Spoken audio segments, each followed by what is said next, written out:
Also in health news today, there's some new research out that questions the effectiveness of taking an aspirin a day to prevent a heart attack. Our Health Beat anchor Anne-Marie Tiernan is in studio to ask the expert. Hey, Ann. Well, hey there, Scott. I'm here with Julie Schneiders, who is a nurse practitioner at St. Vincent Health, joining us today. Thanks for coming. Sure. We've been combing over this research. It's a study from Japan that's getting a lot of attention. It was presented at the American Heart Association meeting last night, talking about these low-dose daily aspirin and if it's effective. What's your takeaway? What do we need to know? Okay, so the takeaway on this is that it's not one size fits all, and I deal in the area of women's health, and I a lot of times will have a woman come in and say, I started taking an aspirin every day because my husband's doctor told him to do it.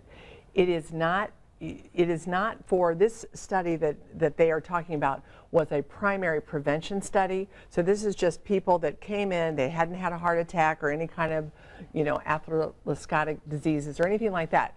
So people need to know that.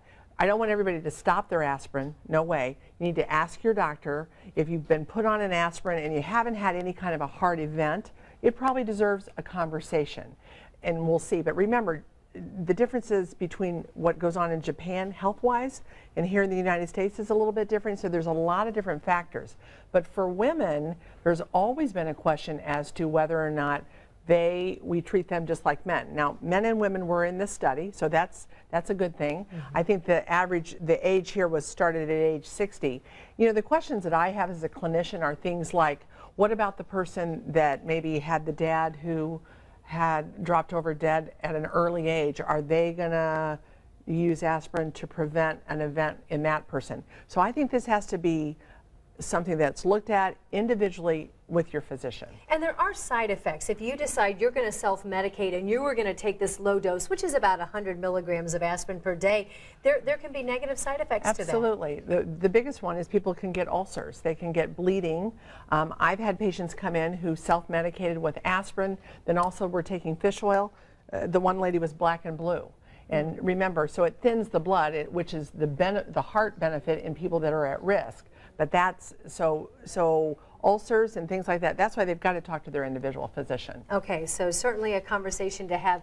And real quickly before we wrap up here today, thank you so much for participating in our story about women and excessive alcohol consumption.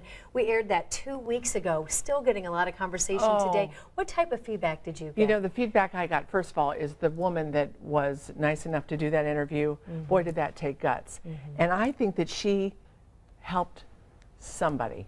I think that interview, because that whole conversation could be anybody. I think I said when we talked earlier that it could be any of us that would get into that situation. And I think about people getting into the holiday time where there are Christmas parties.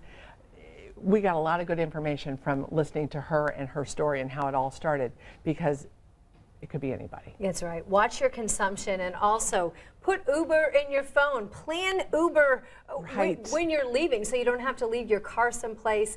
And as we go into the holidays and there's more wine and alcohol with these gatherings, keep in mind what your consumption is. Absolutely. All right, Julie Schneiders, some good advice. Thank you. Back to you, Scott.